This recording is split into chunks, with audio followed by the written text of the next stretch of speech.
See that? That's mine. I told you this. Yeah. We hot? Wash on?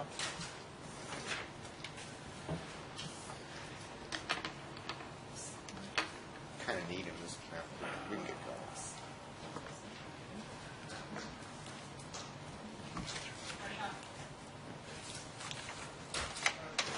He's diligently stapling. So I figured I got to get used to the technology, so. I've never used any iDevice before. Don't ask me my opinion of the Apple Corporation. Well, yeah, but I run teams of web developers, and we develop on iDevices and everything, really, I ought to know the technology. All right, let's get the show on the road. Call the meeting of, what is today? 21st. November 21st? No, October. October 21st. I'm going to hit myself to order. Roll call, please. Here. Here. Here. Don't have much in the way of announcements tonight, at least I don't. There is one thing of note. Tomorrow night, VDOT's going to be making their presentation for their local presentation, regional presentation, whatever you want to call it, for the 6-year plan. I'm going to go and attend because I noticed that the 1566 interchange improvements are missing. I'm hoping it's merely an oversight, but I'll look into it tomorrow evening and hope that that is in November. Ralph, you have anything? No. Citizens' time. Seeing no citizens except for those who are here for a case, I'm assuming no one wishes to speak.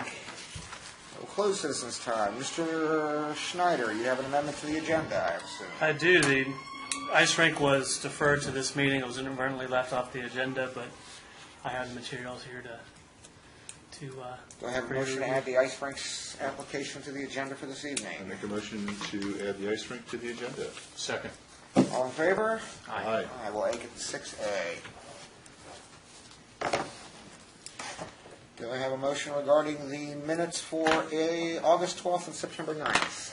I make a motion to approve the minutes from August 12th and the minutes from September 9th. Second. All in favor? Aye. Updates. ARB. Nothing new and exciting happening at the ARB. We don't have a council update. New business, the ice rink.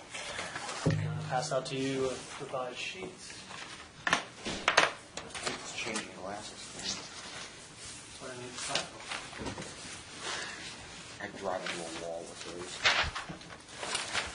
Last month we had several questions regarding the Iceplex. So I have some important statement.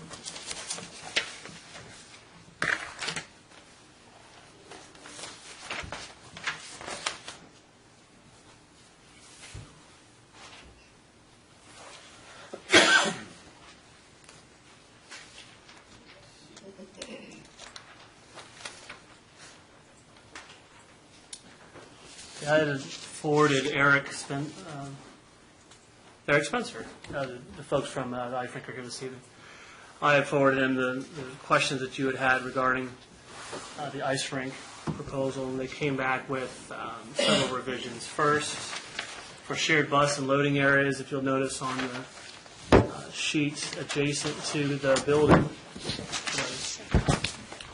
in this general area, they've shown basically a dual parking space, dual bus loading area.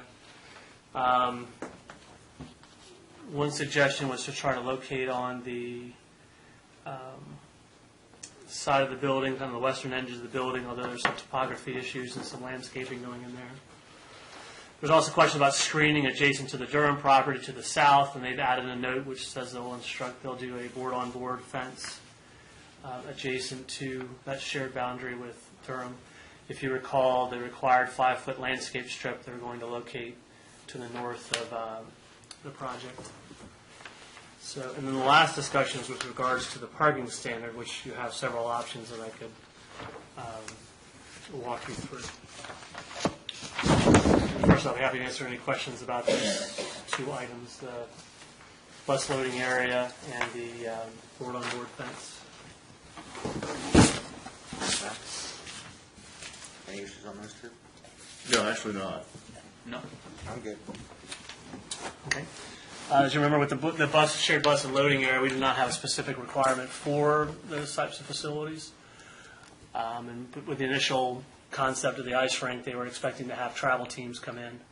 And it was certainly the recommendation of the council last month, or commission last month, that they look into doing that. I separately forwarded the easement to the chairman. There's a shared easement that directs traffic across this property back to the Durham complex. There is a citation or a reference in there that precludes parking within the easement area. And I've had the discussion with Ms. Wood several times of her ability to park outside of that.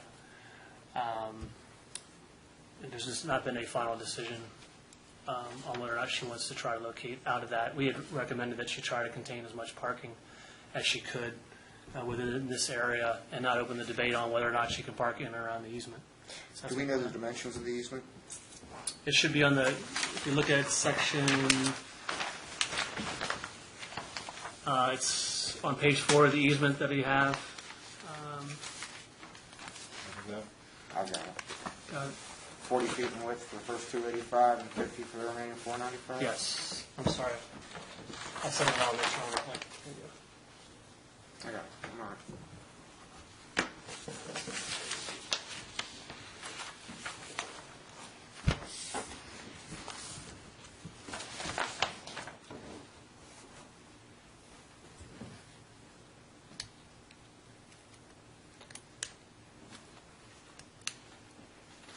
So that easement doesn't run all the way to the curb cut, or to the the stops in the parking lot, judging by this figure. Do you have the plats in the back of the easement? Well, I've got the plat here, and I see where the easement's drawn in. But if I'm reading this correctly, you've got a space between the edge of the easement, which would be here. Yeah, right now there's a curve all along here. There is a curb, and that's the edge of the easement, right? It's a little bit outside the easement area. So there's more pavement out there than there is easement area.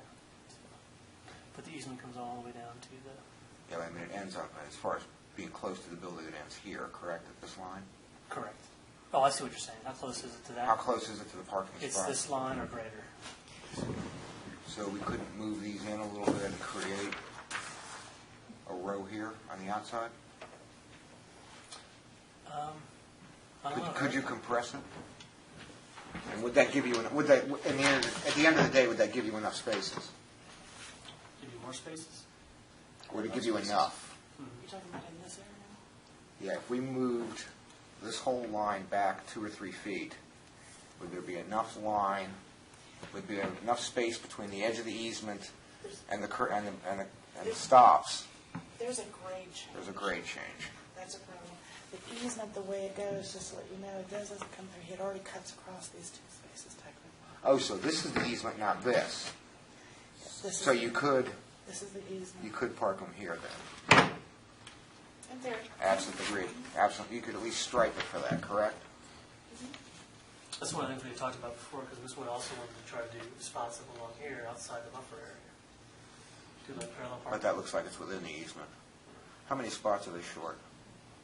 I don't know what standard you go by. By our standard, there's... The most liberal, The most liberal, you mean asking for the most number of the spaces? fewest. If you go by what they're requesting, they have the exact number. And that's what the combination. And what does our code require for? How many additional would our code require, roughly? So, I don't say they have to be used. as it's drawn right now, they have the minimum, they have. By our ordinance, we would require 245 spaces, And there are how many? Right, and they're proposing 170. That would be 135 at the rink and 35 from the overparking up at Piedmont Tire and Auto. Piedmont Tire. So even that wouldn't meet that, although it would get us closer. So, even if they were never used. All right. So part of the, jumping to the parking standard question, I had spoken with the town attorney, is that he had some concerns about forwarding a recommendation simply to adopt a separate standard without formally amending the zoning ordinance. So, in order to, we don't have the ability to give exceptions to parking standards, assigning an alternate parking standard. He gave several options, though, to, there was a hesitancy last month with the commission to open up the whole parking ordinance, and maybe just identify a parking standard just for ice rinks. So he said you could do a couple of things. You could recommend or initiate a text amendment that says just a standard for ice rinks be initiated for the ice rinks. You could do one that's for recreation uses, or as a Band-Aid fix in the interim, you could assign the zoning administrator some ability to assign parking standard based on commonly available knowledge about parking standards for whatever use that it is. It could be broad, it could be very narrow.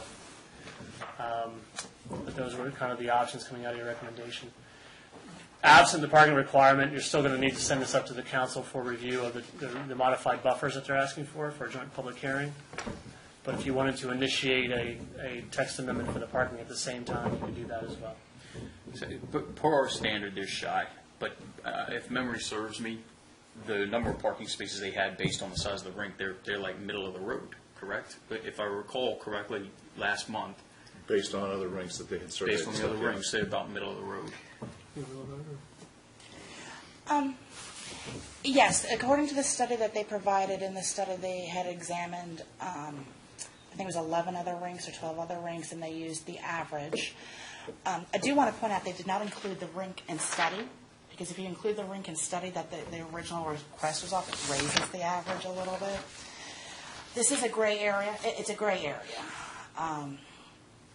I had some feelings of where I was uncomfortable using just the average of the study, because in the study there was no discussion on whether or not there were league play.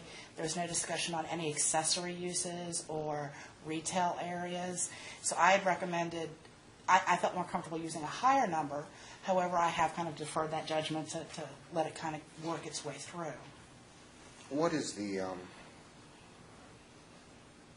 number based on that they provide? Is it based on square footage? Is it based on usage, league hours, what? It's based on number of, the study that they provided examined, like I think it was 11 rinks, and they said they provided X number of spaces per rink, with no discussion of the size of the rink, no other So discussion. if we were to amend the ordinance to comport with that, we would have to make it specifically for ice rinks and not recreational facilities in general, because the study wouldn't apply to other recreational facilities, correct? Absolutely.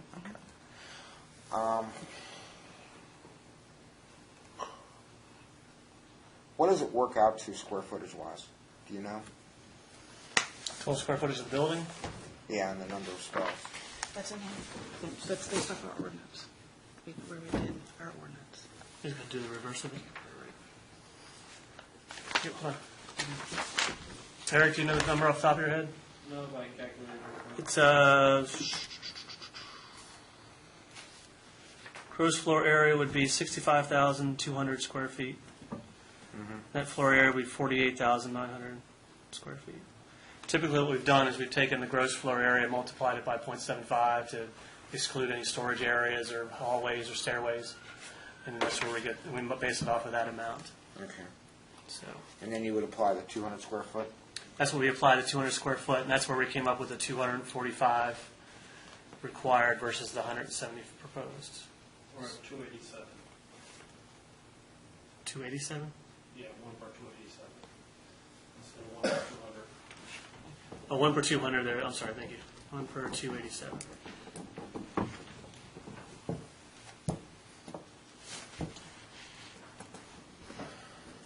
How many parking spots do they have right now? 170. 170.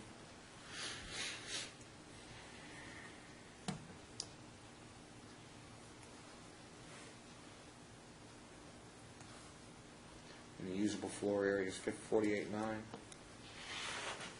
48,900. I'm sorry, plus the accessory use of 6,061. Well, no. Did I have that shed included? Was that included? The shed?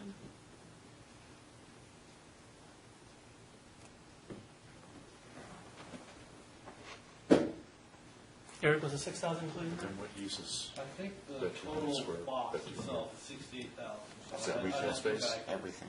Okay. clarify that as not. There's no differentiation between retail or sports or anything. To me, It's always been an issue too. Yeah. Is it or isn't it? It's actually, with the ice rink, or with the accessory uses, we're estimating 68,000. You multiply that by 0.75, that would be your net, and that's what you would base off the 1 per 200. 68,000 times 0.75 is? Just like your smartphone.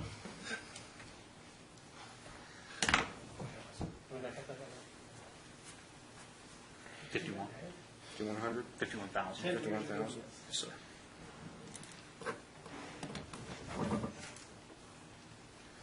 Divided by 170 gives you actually 1 per 300. 1 per 300? Yep. Okay.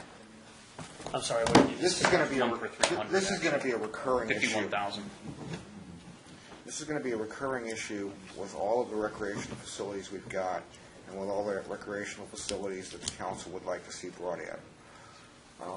I don't feel like reinventing the wheel every time one of these comes in, to be quite frank. I prefer to knock this out of the box right now. What I would suggest is holding into a standard of one per 300, and we'll initiate with the understanding that the Planning Commission will initiate a zoning text amendment to, what is it, 58-11? Yes. 9 is be the additional standard. Well, 9 is the 200 square feet. Should we just go ahead and make it 11 I would make it 11. and annotate 9? Now, they're at 1 at 287. If you go to 1 per 300, they're going to be short. Excuse me. I don't know exactly how you figure, what you're saying, but I know like the ice sheet and the players bench that, It's got to be the whole area. It's the whole It's area? got to be the whole I was area. going to say, the 2 ice sheets are 38,000 square feet of the total 68,000. So they're at 1 per 287 right now? Actually, according I guess to part of your the- math, is with the extra space, it's 51,000 is the 75% of the total number you gave me, divided by 170, it's 1 per 300. That's what they're being parked at? That works for me.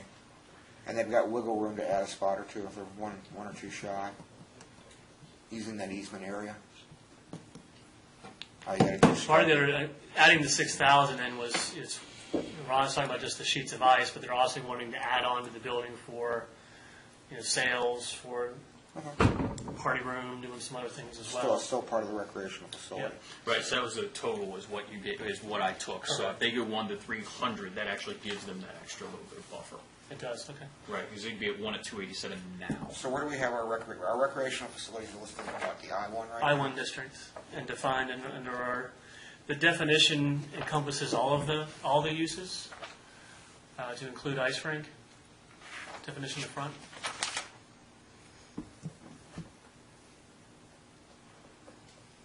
And it covers the accessory uses within it. Okay. It does, it's a certain percentage of the building. Here's what I'd like to see. I'd like to see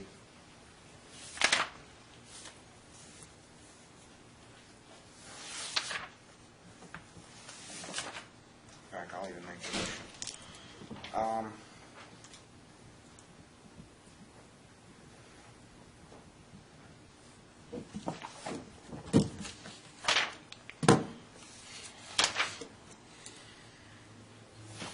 We've got recreational defined as well, up in the definitions now.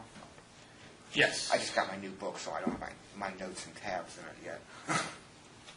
Down to definitions. I think they got rid of my old ratty book.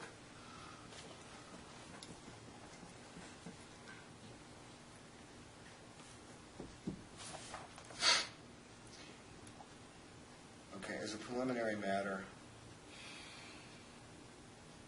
I would suggest, or I would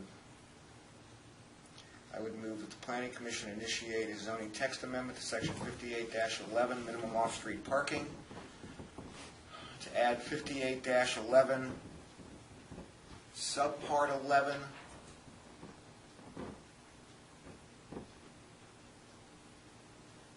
bear with me a second.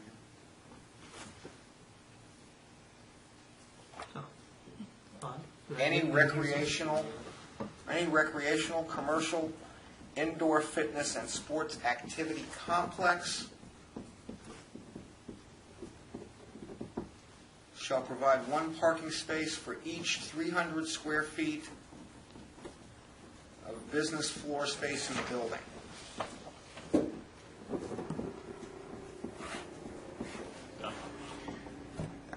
we have a second? Second. All in favor? Roll call, please. Aye. Aye. Aye. Aye. I would direct the clerk to get the text from the town planner and schedule a public hearing for November what? November, huh? No, just us. We're going to have more. November 12th. That's got plenty of time? Did you want, I'm sorry, what's you? You also have the joint hearing for the other items, for the buffer, 2 buffer requests. Did you want to wait until you're doing a final recommendation on the, did you want to make a final recommendation on the text and then have that track with the site plan? How big a hurry are you guys in? We're about a year behind schedule. Do we already have a joint public hearing scheduled? That's what I'm sorry, that's what I was bringing up, that you would need to schedule a joint hearing for the 2 buffers. And it's the buffer yard adjacent to the church, and then the buffer yard adjacent to Durham. What's today? 21st. All day. That's October, by the way. We don't have enough time. To advertise. Okay?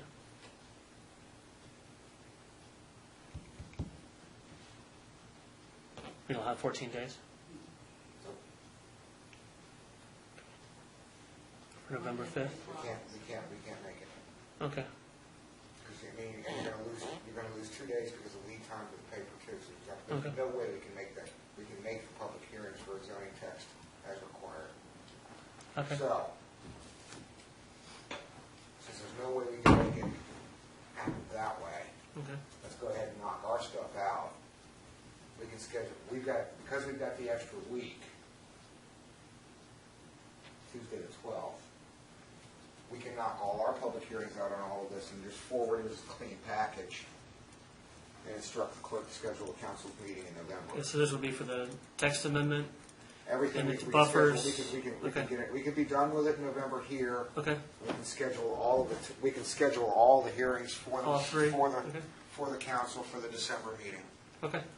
But we just don't physically have enough days to do it. Okay. If this had taken place last week, we could have done it, but because of the scheduling, it's just, there's nothing to do. The delay in the week of the schedule? Yeah, I mean, you know, we can't meet the statutory requirement for the public hearings. So yeah, go ahead and schedule that for November 12th. All right, which takes us to where? We're ready to move on with the rest I'm of sorry, this so stuff? just to confirm for the record, so November 12th is the hearing on initiating text amendment for, Hearing on the text amendment. hearing on the text amendment, and then also the hearing on the 2 requested buffer exceptions. And those are, where are they in the text? I don't, do you have a text for them? Just hold on just a second.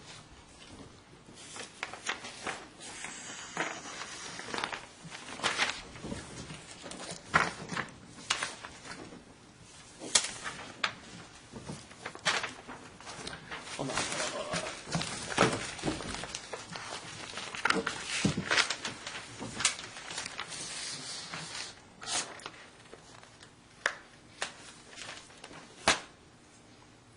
Waiver of section 703D, which is the continuous landscape strip of at least 5 feet.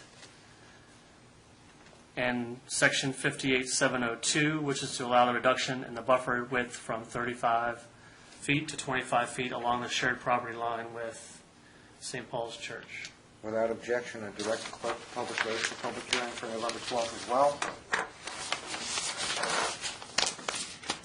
And then we'll be in a position to dispose of this once and for all in November? Yes. Good.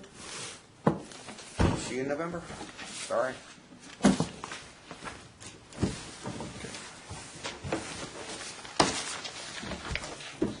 You have to go? If you even stick around. Or... So we don't have to worry about recreational parking standards anymore, right? What's that? He's talking to himself. Talking to myself. No, it's a semi-Herculean effort to really relook at the parking ordinance, and there's, I think I mentioned this before, we don't have on-street parking, we don't have municipal parking, so we push everybody off-street. Yeah. And with having that walking town, you know, it's an issue, but it's one of those things where you kind of have to, I think last month the reservation was doing it piecemeal.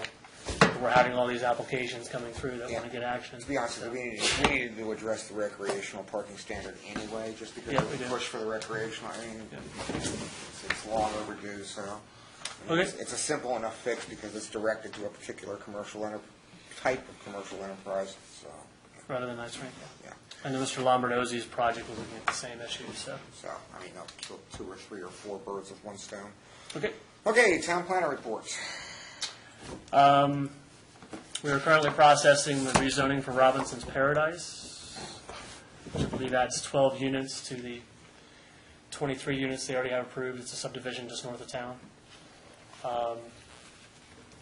Holly and I are reviewing that right now. The council already initiated the start of the rezoning application, so that should come to you probably next month for review and Is there an recommendation. accompanying comp plan amendment with it?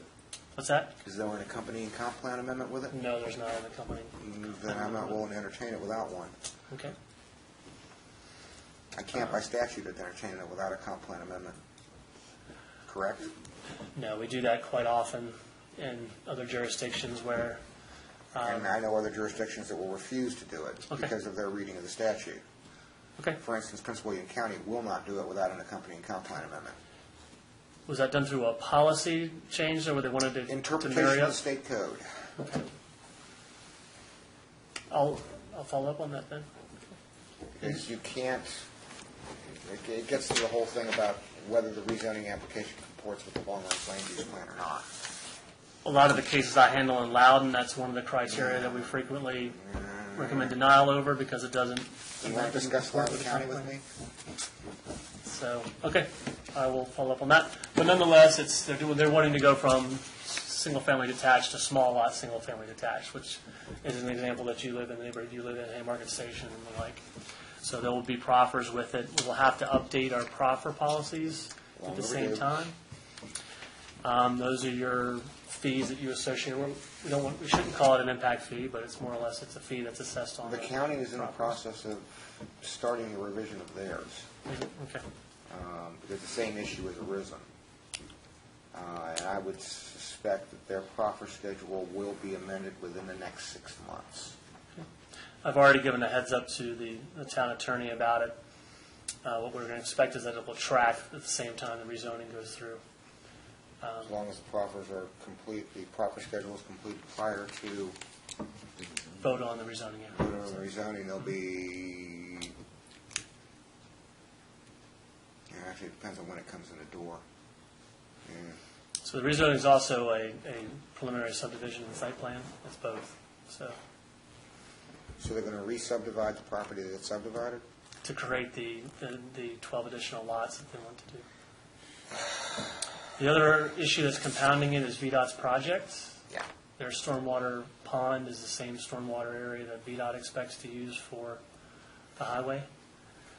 So there's an order of Didn't we precedent. apprise VDOT of this Well, during their we've- I-66 multimodal study? We've notified them of VDOT of this project, and so there's a question of, since they've not acquired the right-of-way yet, These are the same people who wanted to put the storm pond in the middle of the floor of the existing Alexander's Keep townhouses. so, All right. Well, that should be fun. well, it's the same stormwater pond that was identified with the by right subdivision. So Okay. we've given VDOT notice. Again, our initial read of it is that it's not been, VDOT's not acquired it, they've not paid for it, so they therefore don't have a right to it, so. You know, they haven't come to us for condemnation yet, have they? That should be fun. Sheets, I know I keep updating you, we've had some more in-depth discussion with Sheets on their rebuild. A lot of questions centered around what standard stormwater they'd have to apply to. Have not heard anything from the firehouse. They're still in their due diligence period. I'm When does that surprised. close? What's that? When is their due diligence? They expect to close? close before Christmas. Okay.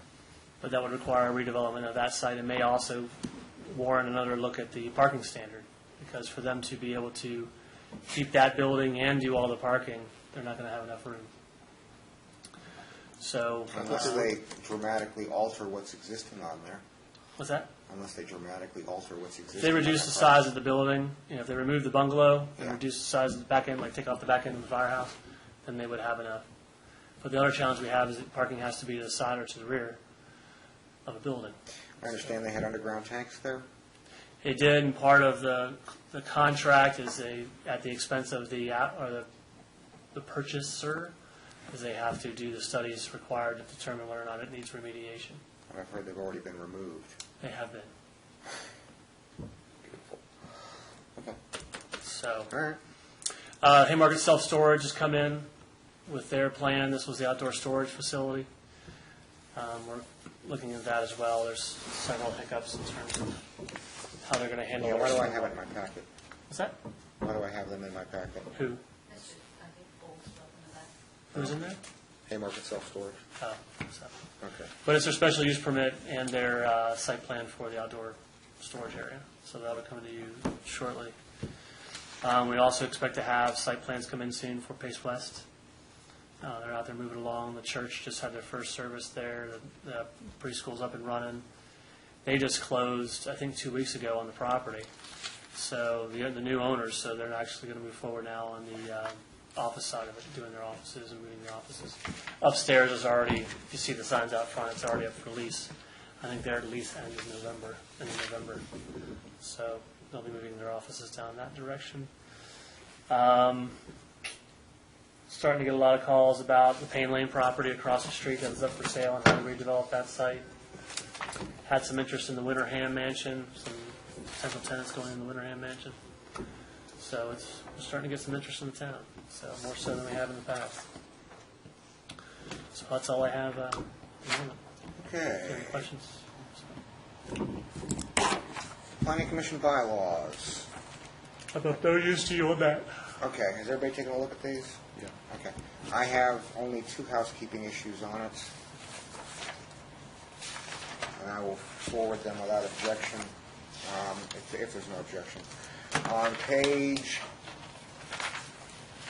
2, Article 3.5, any member of the commission may be removed by the town council for inefficiency, neglect of duty, or malfeasance in office.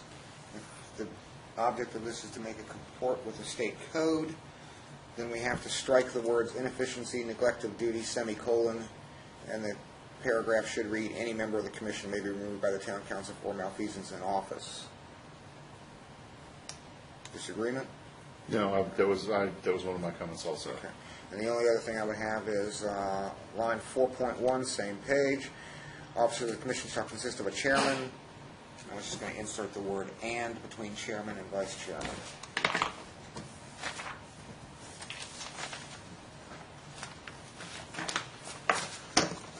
There was some questions concerning 4-year terms. I reread the membership thing, and it's actually correct as it's written. I don't know where the misunderstanding is. And I didn't see any determination by the lawyer. I don't know if that The was. terms of the original members shall be for 1, 2, 3, and 4 years. That was to create the staggered terms. And then 4 years Subsequent members subsequent. shall be appointed for terms of 4 years. That's right out of state code. Yeah. I'm not sure where the misunderstanding is here. It's clear to me. It's right out of the state code. I've got no issue with it.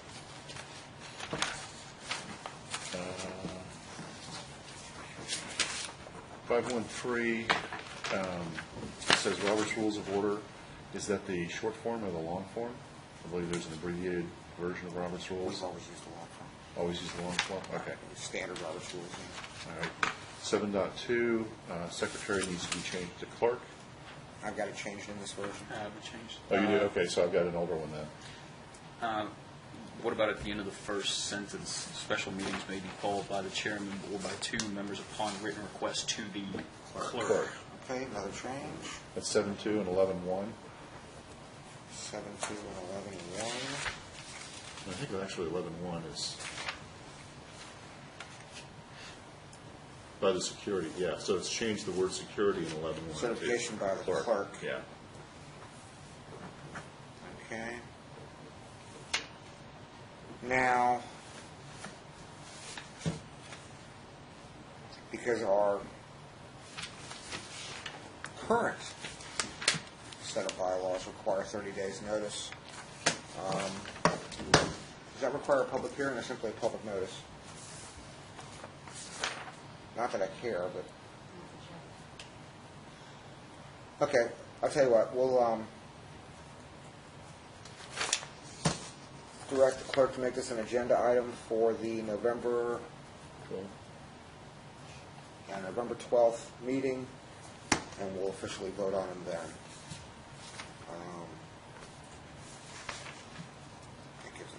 Takes care of our notice issue, right? Yeah, if we do it, yeah. And we'll just make them effective in December, I guess. And I'll give you the corrections.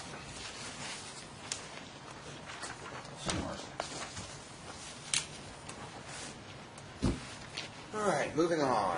Historic District. I had a conversation with the chairman before the meeting got started about possibly changing directions on all of this.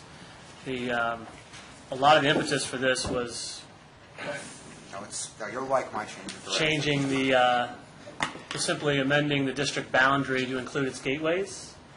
A lot of the other text initiation was just trying to take care of some clarification of what the ARB could review, defining the timelines, adding some other provisions. But if the commission just wants to amend the map, then it's a fairly straightforward, I believe only the first 2 pages need to be amended to describe the district boundary. So the commission has the option, that's what the council specifically directed. If I may, Well, when we sent this up to the council in April, all we sent them was 58,551, 58,552, and 58,553. Everything else they haven't looked at. And what we were directed to do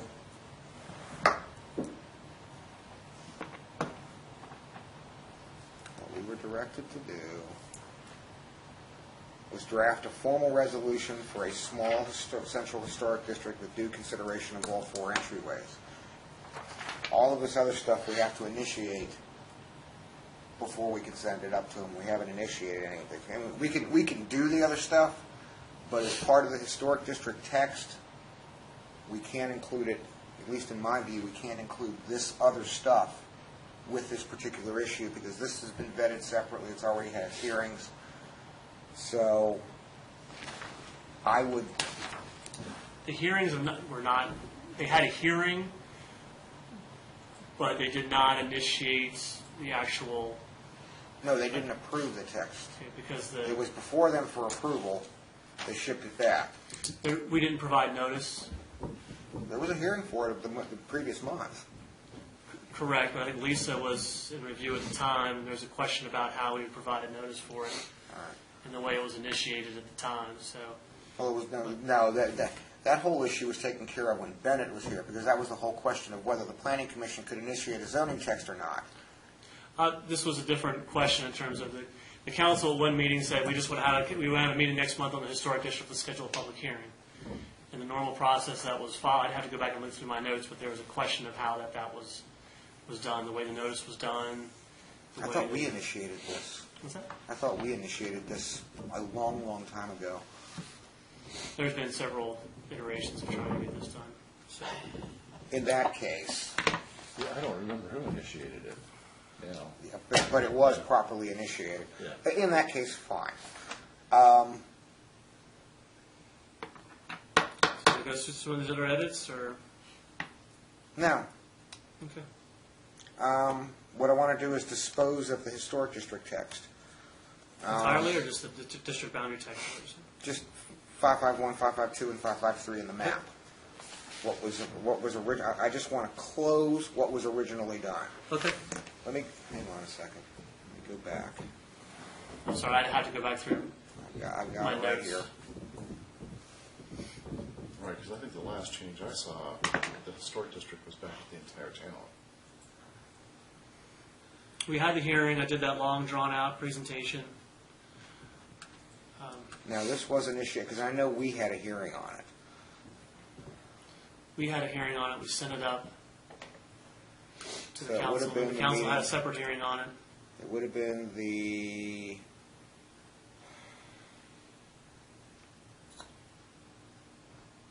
March 4 meeting.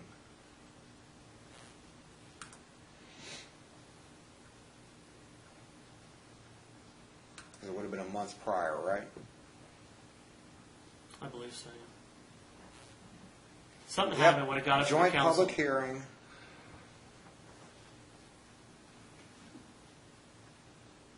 That's on the Baptist Church.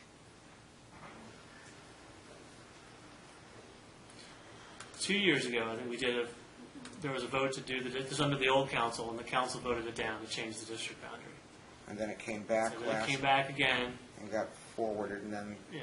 It went up, and then something happened at the council where they sent it back down, but it was a question, they scheduled a public hearing quite quickly. I public can't remember the hearing. issue Here we with what it was, but they had a hearing to solicit input, but it wasn't necessarily a hearing for an intent to amend. go. Nope, here it was. Hearing C, April 2nd. Mayor opens public hearing for the proposed amendments to the Historic District overlay. Susan Edwards spoke. Ken Lurison spoke. We left our hearing open, so it has had a public hearing. Okay, I have to go back through, there was some issue with that. But nonetheless, Commissioner, if you want to send up just that, we can send that up in the Well, we haven't, the language has not substantially changed since, A, B, and C, no. no. The only thing that's changed is the map. Mhm.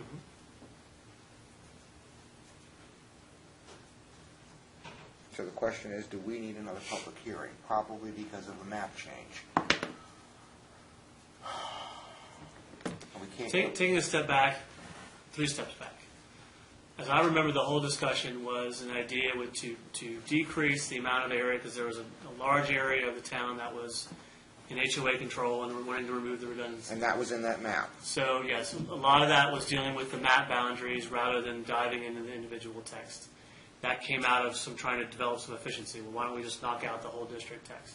But the priority of that whole discussion was to shrink the... Shrink the district, but keep the gateways, which was the missing element. Yeah, so I think maybe what happened was the initial one that you recommended was small, and then they said go back and have the expanded district, and that's probably what's kicking in the... Now that I think about it, it's probably kicking in the public hearing.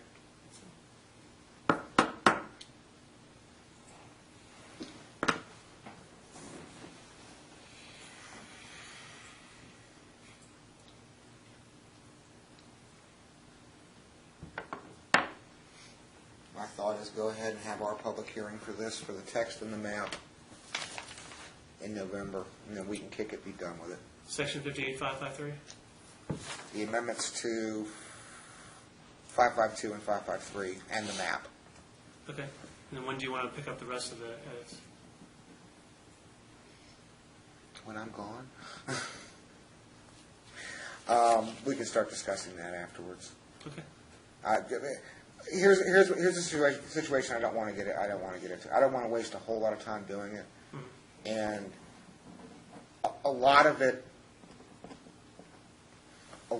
text amendments are by and large going to be predicated on acceptance of the smaller historic district. If there's no need for the smaller historic district, then a lot of the need for this stuff goes away. Okay. So I don't want to argue over the minutia. If the